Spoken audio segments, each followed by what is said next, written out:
Hiya, I'm Jasper, and welcome to your video review for Rambo Last Blood. As always, I'm going to give you the good, the bad, and the furry. There's no furry in this movie, so moving on to the good and the bad.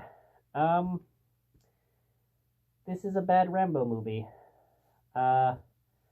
It has some decent action sequences in it, so when it gets to the action, it's well shot. They've improved the CGI blood for it, so, they've gotten that down, and he does a good job with the action scenes, but it's a bad Rambo movie.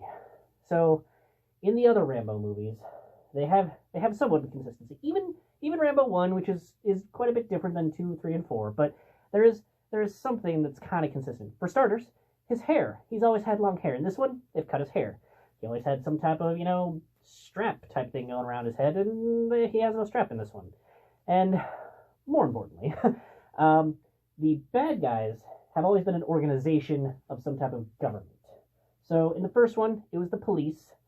In the second one, it was, the Vietnamese. And in the third one, it was the, Russian army against the Afghanis. So, they have a government aspect to the bad guys. With this one, it's human traffickers and drug dealers are the bad guys. And with the other Rambo movies, they bring our attention to something unique. They have a unique thing with their story, and they are generally, Rambo 2 was maybe, but they tell their story in a unique way. So in the first one, it's like, hey, there's the Vietnam War veterans and the trauma that they're still experiencing. In the second one, it's like, hey, there are still Vietnam War POWs, and there's bureaucracy surrounding it. And then you had, in the third one, it's like the Russian army against the Afghanis, and then the Burmese genocide that's going on there. So it's things that we haven't had done to death at the time of when they came out. At least from what I have seen, it didn't seem like they'd been done to death with Hollywood. And so Rambo brought some attention to a relatively unique situation.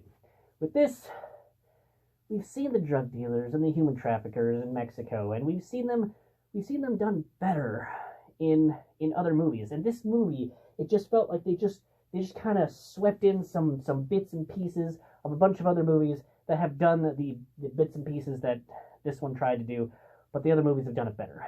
We've seen the crossing the border tension better in Sicario. We've seen the adult Home Alone better in The Equalizer. We've seen a better, girl gets taken by human traffickers in the movie Taken. That was a much better version of what happened here. So it's not a bad movie overall. And maybe if I come back to this movie in 6 months, watch it again and see it without as much hype as I've hyped myself up for it. I didn't see any previews for this movie, so I was going in blind. I finished the last Rambo 2008 movie a few days ago and came in for this one. And I gotta say, for me, Rambo's story ended in Rambo 2008. That was the end of Rambo. It was a beautiful ending. He came full circle. It ended on a happy note, and it was, or at least a hopeful note, and that is where he had a good ending to his story, and I think that is where his story will end for me.